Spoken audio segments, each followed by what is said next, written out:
Do not confuse hard work with worth. That is what my father said loudly, clearly, and with full conviction at the head of our family table, while everyone else passed mashed potatoes like nothing happened. You are a girl, Stella. This farm, this name, this legacy, it was never meant to be passed to a daughter. I had just announced that I earned a full-ride state scholarship, something I worked for in secret studying late into the night after shoveling manure and bottle-feeding calves. I had perfected my essay drafts by flashlight and earned that scholarship with grit no one in the room ever asked to see.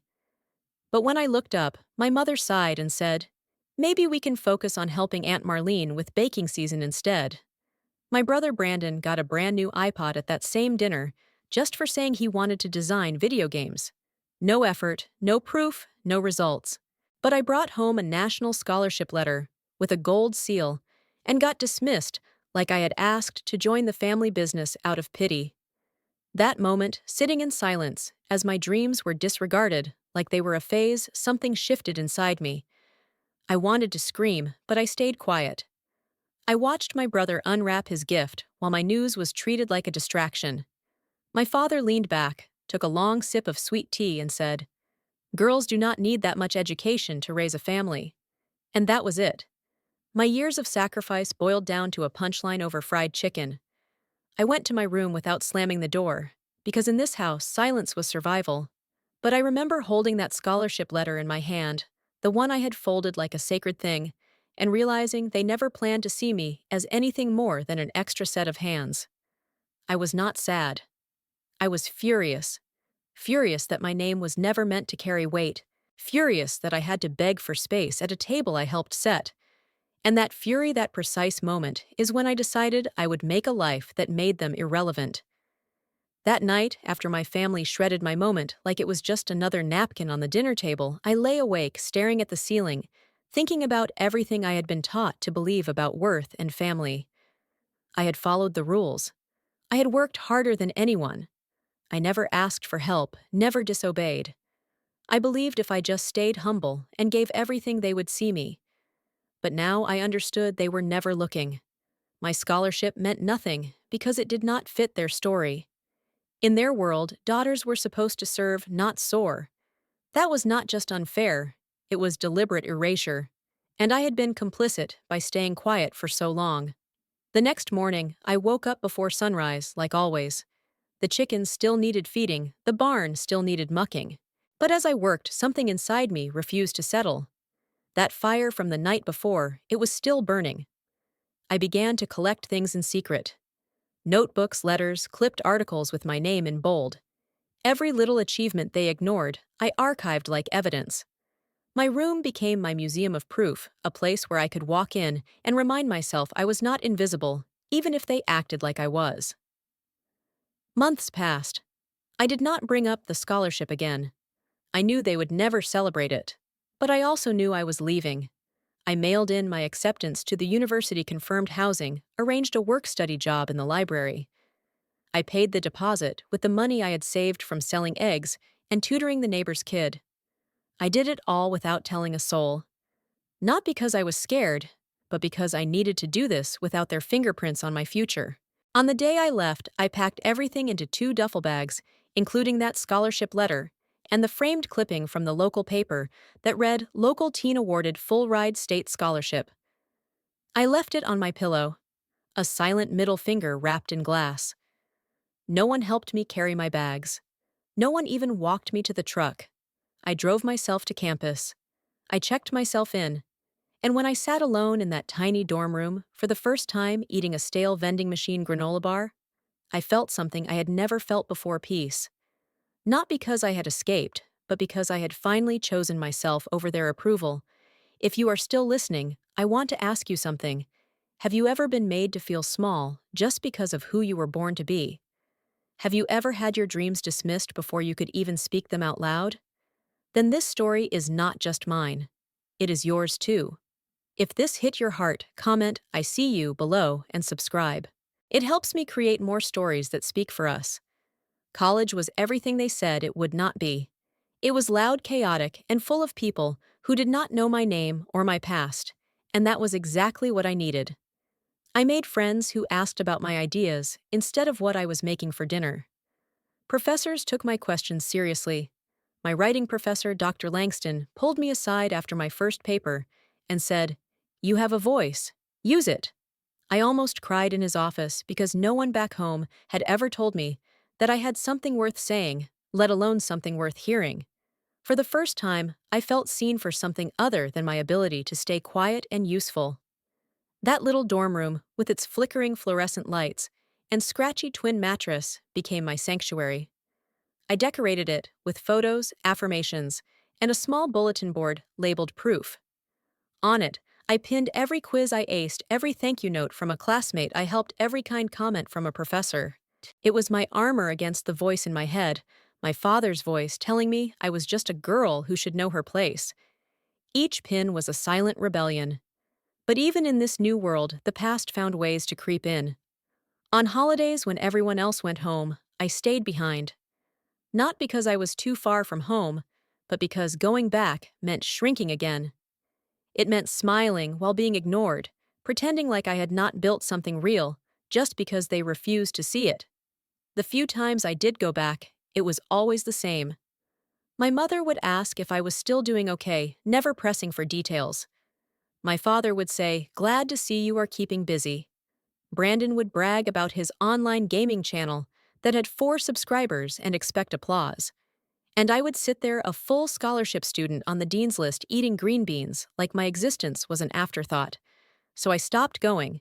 I chose to work campus jobs during breaks, sometimes 3 at a time, just to afford staying in the dorms. I was not just building a degree, I was building distance. Emotional, mental, spiritual space between me and the people who had mistaken silence for loyalty. And then, in my 3rd year, something shifted again. I got invited to a national leadership summit. Only 5 students were selected from my entire university. When my name was announced in the campus newsletter, I felt like that moment was going to be mine. But when I called home to share the news, my mother answered and said, "That is nice, honey. By the way, Brandon is getting a new gaming desk. Your dad is so proud of him." That was the last time I ever tried to share joy with them. In that moment, I realized something painful, but freeing. I was never going to be enough for them, not because I was not worthy, but because they had already decided not to see me. And I was done begging to be seen. The night I received my acceptance into the leadership summit, I sat alone on the edge of my dorm bed, fingers gripping the folded email printout as if holding it tighter might make it more real. The room around me was quiet, just the soft hum of the hallway heater and the distant thump of someone's music 2 floors up. I had imagined celebrating that moment with someone, anyone. A hug, a toast, a laugh. Instead, all I had was my own breath and the echo of my mother's distracted voice on the phone earlier that day. "That's nice, honey," she'd said, her tone lighter than the steam from her tea. Then came the kicker: "Your father just ordered Brandon a new gaming desk. He's so excited." I had not even finished telling her about the summit. She had not asked what it meant or how few students had been selected. That moment, sharp and final, shattered something inside me. It was the last time I reached for their validation. I did not cry. I did not scream.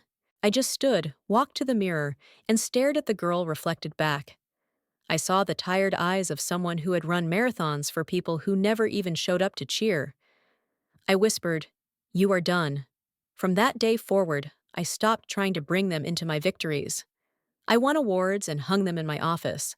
I published essays that went viral in women's leadership circles. I led panels, organized fundraisers, and mentored freshmen. And I did it all without sending one photo home. No more "guess what I did" emails. No more checking my phone for missed calls that would never come. The silence became my sanctuary. But silence does not always stay quiet. 2 weeks before graduation, I received a letter in the mail cream envelope, my father's handwriting bold and slanted, like it was trying to command attention. Inside was a card with a hallmark message about pride and growth, signed, "See you at graduation." "Dad?" I laughed out loud. The kind of laugh that scrapes your throat on its way out. After 4 years of nothing, they wanted to show up for the photo op. I had a choice to make. Let them come, sit in the crowd, shake hands, act like they had always believed in me. Or protect the one space I had carved for myself, a space built with late nights, sacrificed holidays, and pure will. So I made a decision. I sent an email to the dean's office, asking to withhold my name from the printed program. I changed the guest tickets to Alex and Heather, two women who had stood by me through all of it. And on that day, when my name was called, it was not the loudest cheer that mattered. It was the fact that the only voices I heard were ones that had never tried to silence me. As I crossed that stage, I did not look into the crowd for a familiar face. I looked straight ahead, because the future was no longer a place I hoped they would let me into. It was a place I had built without them. When graduation ended and the caps hit the ground like confetti from a war well fought, I walked past the crowds with my diploma clutched tightly in one hand and Alex's fingers laced with mine in the other. Heather was a few steps ahead, already calling us a car, her voice sharp and joyful over the celebratory chaos. I did not pause for photos in front of the campus fountain. I did not scan the sea of faces for my parents. They had not come. Not because I asked them not to, but because they never really planned to. The card my father sent turned out to be just that, a gesture with no weight behind it. I suppose they expected me to chase the idea of them being there to beg for their presence, like I once begged for their pride. But I did not. I was done performing grief for people who saw my worth as conditional. Later that night, at a small bistro 2 blocks from campus, Alex raised a glass of sparkling lemonade and said to Julia, who did not just graduate but who escaped. The word escaped clung to me. I smiled, but it lingered. Because she was right. I had not just earned a degree. I had freed myself from the myth of family as sanctuary. My family had never been that. They had been a mirror reflecting only what they wanted to see, Brandon's potential, my silence. But now I sat at a table surrounded by people who had seen me fail and fight and rise anyway. People who cheered because they loved the sound of my voice, not because it benefited them. Over the next few months, life shifted in ways I had not expected. A small article I wrote about gender bias in rural education caught the attention of a local nonprofit, and within weeks, I was hired as their youngest outreach coordinator. I moved into a modest 1-bedroom in Denver, with walls I painted myself and curtains that fluttered when the windows were open. On weekends, Alex and I built bookshelves from scratch and adopted a terrier mix named Mocha. I felt like I was living someone else's life, someone lucky, someone loved. And just when it all started to settle into something that looked like peace, the past cracked the door open again. A letter arrived from my parents. Not an email, not a voicemail. A physical letter in a blue envelope addressed in my mother's handwriting. Inside was a wedding invitation, Brandon's. Set for fall back at the farm in Estes Park. No personal note, no apology. Just my name scrawled under invited guests, like an afterthought. I stared at it for a long time. Mocha curled beside me on the couch. Alex came in, noticed the tension in my jaw, and asked softly, "Are you okay?" I handed her the invitation. Her lips thinned eyes, scanning the embossed gold letters. They still want the picture. The perfect family table. I nodded slowly. But they do not get to seat me wherever they want anymore. That night, I lit a candle, set the invitation on the coffee table, and watched the flame dance. They had sent an invitation, but I finally realized I did not owe them my attendance. Not anymore. The candle flickered until it burned itself out, leaving behind only the faint scent of wax and the charred curl of Brandon's wedding invitation. I did not respond. I did not decline. I did not RSVP. I simply let it die quietly on my coffee table, but they did not take silence as an answer. 2 weeks later, my phone buzzed with a message from an unknown number. "Hey, Jules. Hope you're well. Just checking if you're coming to the wedding. Would love to see you. Brandon?" My stomach tightened. Not because he reached out, but because of the easy familiarity in his tone, as if there had never been a will, never been silence, never been an erasure of my name. I typed a response, deleted it, typed another, deleted that too. Finally, I left it unread. because that was all the reply it deserved. But life had a way of circling back harder when you ignored it. A week before the wedding, Mom called. I let it ring out the first time. She called again. The third time I picked up. Not to reconnect, not to make peace, just to face the sound of her voice after all this time. Julia, she said, like it was some sacred word that still belonged to her. We really hope you'll come. Your father's health hasn't been great. It would mean so much to the family. I sat there staring at the wall while she spun a soft story of togetherness and legacy, as if I had not spent years being erased from both. When I finally spoke, it was with a calm I did not recognize in myself. You mean it would mean something to the people who forgot I existed? She went quiet. That's not fair, she said. You've built a beautiful life. You've done well. I laughed once, sharp and humorless. And now that Brandon's all grown up with a failing tech company and no kids, I matter again. I am the fallback plan. No thank you. But the worst part was not her silence. It was her whisper before hanging up. We thought you'd come. For your brother. Like all those years of being overlooked had never happened. Like his wedding was a balm that should heal every wound. The next day, Alex found me in the kitchen, slicing lemons with unnecessary force. They called? She asked. I nodded. I think they expect me to sit in the back, smile, and disappear again. Alex leaned against the counter, crossed her arms. Do you want to go? I exhaled slowly. I don't know, but if I do, I'm not going quietly. And so I went. Not for them, not for him, but for me. Because sometimes the only way to reclaim a narrative is to walk straight into the room that tried to write you out and speak your name louder than they ever did. I bought the dress I had once been told was too much booked a suite near the venue, and when the day arrived, I stood in front of the mirror and told myself, this time they do not get to forget you, not again, not ever. The wedding venue sat like a monument to everything they valued, prestige, image, lineage. Ivory drapery hung from the arched windows. Champagne flutes sparkled on tables, set for legacy, not love.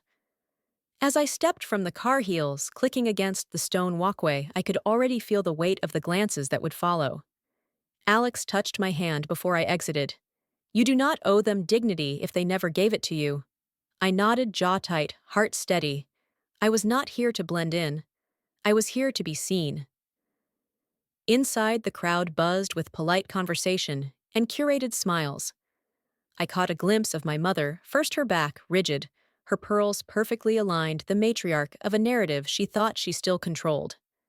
Beside her, Dad stood with that familiar stiffness, hands clasped like he was guarding a secret.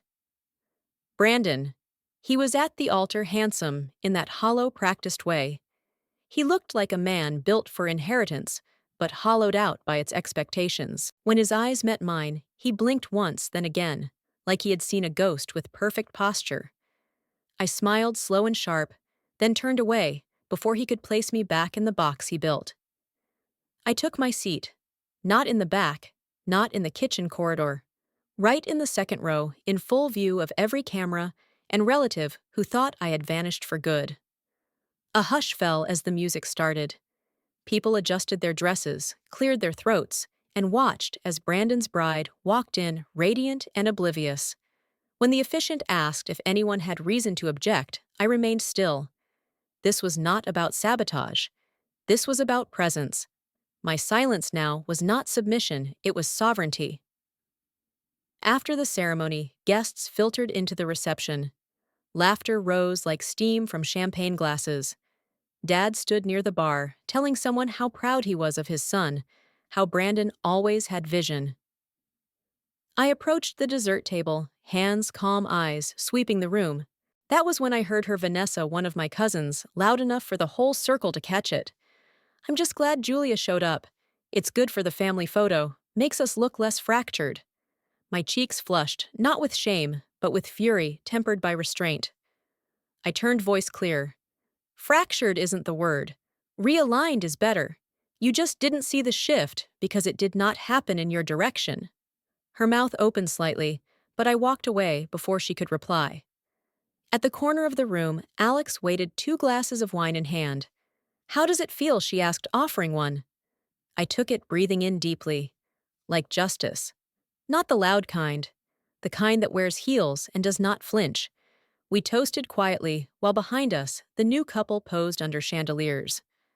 I smiled not for them, but for the version of me who had once begged to be seen. She was gone. This woman, she came to write her own ending. And today she did. As we left the wedding venue, the air outside tasted of salt and silence. I slipped off my heels and carried them in one hand, the cool pavement beneath my feet, grounding me more than any toast or tearful reunion ever could. Alex walked beside me, her hand brushing mine occasionally, as if to remind me I was not alone in this world I had rebuilt. In the parking lot, I could still hear the faint echo of music and clinking glasses, that hollow celebration of a family who had finally run out of illusions to hide behind. I had not come to burn bridges, I had come to make it clear that I no longer lived on their side of the river. The next day brought a different storm. Heather called. Her voice was low and urgent. "You need to see this," she said, then sent me a file, a series of bank statements, legal notices, and court documents. Brandon's startup had not just failed. It had imploded. Investor lawsuits, unpaid wages, tax evasion. My stomach turned with each scroll. There it was, in black and white, the empire they handed him, the legacy they denied me, had become a sinkhole, swallowing everything in its path. My parents had already sold off most of their assets to cover his debts. The family estate was gone. The trust dissolved. And now, just like I had feared all those years ago, they were coming for me, not out of love, not out of remorse, but out of necessity. Heather's voice cracked. "They're floating the idea of giving you partial access to what's left. For the twins," they said. My heart tightened. Riley and Sam. My joy, my legacy, my reason. I stared at the ceiling for a long time, the phone still pressed to my ear. "I'll handle it," I finally said. "Tell them to send it in writing, through my lawyer." That night, I sat at the dining table, the kids asleep upstairs, the scent of jasmine tea curling through the air. I opened my laptop and pulled up the email. The subject line read, "Discussion." The message was sterile, transactional. They wanted to talk about sharing what was left for the sake of family unity, for the grandchildren they had never met. I reread it 3 times. Not a single word of apology. No acknowledgement of erasure.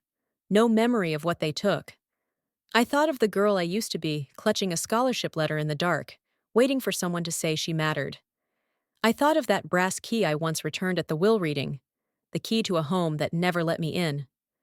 And now they wanted keys to mine. No, not this time. I opened a new document. I wrote slowly and clearly. There will be no negotiation. My children will inherit love, not obligation. Security, not silence. You had your chance. You chose your legacy. And now, so have I. I hit send and closed the laptop. Then I walked to the twins' room and kissed their foreheads. I did not need their estate. I had already built something worth far more. I had built a home where no one had to beg to belong. The morning after, I woke with a strange stillness in my chest. Not numbness, not peace, but clarity. The kind that comes when you finally stop running in circles and draw a line in the sand. I poured my coffee and watched the steam rise, the sun already stretching over the garden where Riley had planted her first tulips last spring. They were blooming now, vibrant, unapologetic. Just like I hoped she would be. Just like I had finally allowed myself to become. I opened my inbox almost out of habit and saw another email from the family trust. This one was shorter. Just one sentence. "We regret how things unfolded and hope you reconsider for the future of the family." I stared at it, not with anger this time, but with detachment. The kind you feel when a chapter has been closed so tightly that reopening it would feel like disturbing the dead. Later that afternoon, I printed out every email, every document, every offer they sent in desperation. I placed them in a manila folder and tucked it into a locked drawer, my own quiet archive of what never needed to happen. Then I pulled out a fresh piece of paper and began to write something else. Not a response. A letter to my children. One they would not read for years, but one I needed to craft while the truth was still warm in my hands. I wrote about legacy, not as something passed down, but as something built. I wrote about courage, about refusing to shrink for anyone, even when they call it tradition. I wrote that choosing peace is never weakness. That silence, when rooted in dignity, can roar louder than rage. That evening, we had dinner on the porch. Alex lit candles. Riley spilled her lemonade and laughed so hard, she almost tipped over her chair. Sam wore his dinosaur crown from last week's party, insisting it made him smarter. I watched it all, the easy joy, the earned love, and I realized I had everything I ever needed. Not because someone gave it to me, but because I refused to let them take it away. As the sky turned lavender and the cicadas began to sing, I felt Alex's hand slide into mine. "You okay?" she asked. I nodded. "More than okay. I'm free." And I meant it. Not in the way I used to whisper it like a wish, but in the way you speak truth once it has been lived, bled for, and finally owned.